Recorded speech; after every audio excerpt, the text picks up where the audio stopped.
Hello दोस्तों, मैं शत्रुजीत। मैं आज आप सभी को उड़ीसा का एक हिस्टोरिक प्लेस दिखाने वाला हूं जिसका नाम है खंडगिरी एंड उदयगिरी। आप मेरे पीछे यहां पे देख पा रहे होंगे वो जो मंदिर जिस पहाड़ के ऊपर है उसका नाम है खंडगिरी, और उसके बगल में आपको दूर एक पहाड़ दिखेगा, उसके बगल वाला पहाड़ उसका नाम है उदयगिरी। और ये बहुत ही पुराना और हिस्टोरिक प्लेस है। चलिए मैं इसके बारे में आपको कुछ नया जानकारी देता हूँ और आप सभी को ये प्लेस दिखाता हूँ। उड़ीसा के भुवनेश्वर के पास स्थित उदयगिरी और खंडगिरी गुफाएं प्राचीन चट्टान कटाई वाली गुफाएं हैं जो दूसरी शताब्दी ईसा पूर्व की है। इसका निर्माण मुख्य रूप से कलिंग वंश के राजा खारवेल के शासनकाल के दौरान किया गया था और ये जैन भिक्षुओं के लिए आवासिक ब्लॉक और ध्यान स्थल के रूप में काम आती थी।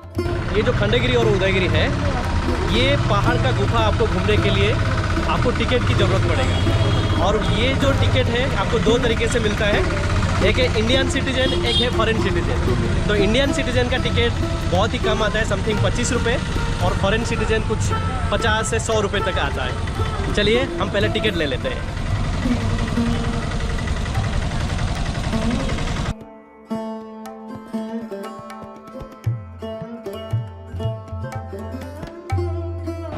और एक दिलचस्प बात मैं कहना भूल गया, आप यहाँ पे ऑफलाइन में भी टिकट काट सकते हैं, मतलब खड़े होकर पैसा देके। अगर आप ऑफलाइन टिकट नहीं काटना चाहते तो ऑनलाइन पे भी आप टिकट काट सकते हैं। यहाँ पे आपको स्कैन कोड मिल जाएगा जिसमें आप उस स्कैन कोड के जरिए अंदर जा सकते हैं और उस लिंक में जाके आप अपना टिकट भी काट सकते हैं। ये गुफाएं जटिल नक्काशी मूर्तियों और शिलालेखों के साथ प्राचीन भारत के सामाजिक, सांस्कृतिक और धार्मिक जीवन की झलक पेश करती है। और एक चीज ध्यान देने वाली बात है कि ये जो दोनों पहाड़ है खंडगिरी और उदयगिरी, यहाँ पे जाने के लिए आपको एक ही टिकट की आवश्यकता पड़ता है। तो आप याद रखिए, जब आप उदयगिरी के अंदर जाएंगे तो टिकट को फाड़ के मत फेंकिएगा, नहीं तो आप खंडगिरी के अंदर एंटर नहीं कर पाएंगे। इन गुफाओं का निर्माण कलिंग राजवंश के एक प्रमुख शासक राजा खारवेल के द्वारा करवाया गया था, जिन्हें जैन धर्म के संरक्षण के लिए भी जाना जाता है। गुफाएं जैन भिक्षुओं के लिए एक मठ परिसर के रूप में काम करती थी, जो उन्हें आश्रय और चिंतन के लिए स्थान प्रदान करती थी।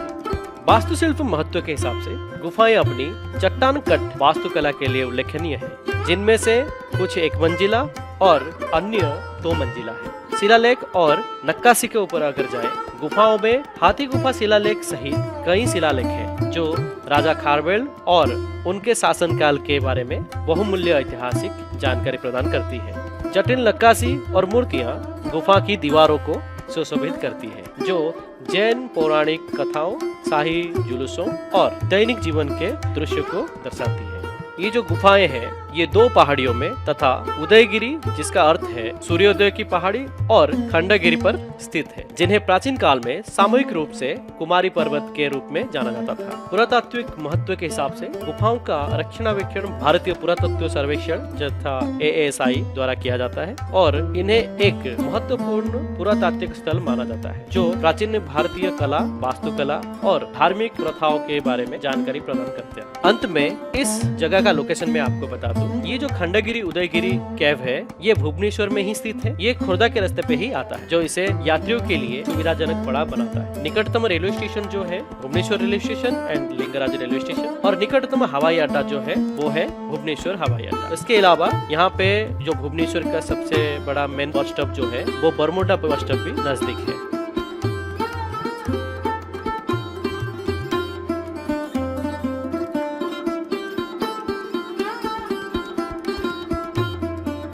अनेकों मंदिरों का शहर भुवनेश्वर, जिसको टेम्पल सिटी के नाम पे जाना जाता है, इस जगह पे ये जो उदयगिरी का पहाड़ है ये अनेकों गुफाओं का घर कहा जाता है। और ये हर एक गुफाओं अपने अंदर एक नया नया हिस्ट्री, नया नया इतिहास समेटे रखे हैं। आप आइए और इसको देखिए। अगर नहीं देख पा रहे हैं, नहीं आ पा रहे हैं, तो मेरे वीडियो को जाइए। मेरे वीडियो के अंदर ये सभी गुफाएं आपको देखने को मिलेगा। और बगल में वो खंडगिरी का जो टेम्पल है वो जैन मंदिर है, उस मंदिर को भी आप आके देख सकते हैं। और बाकी मैं आपको दूसरे एपिसोड में दिखाऊंगा। और बस आप ये शहर का मजा जो है ना वो आप इसके जरिए देख सकते हैं और देखिए।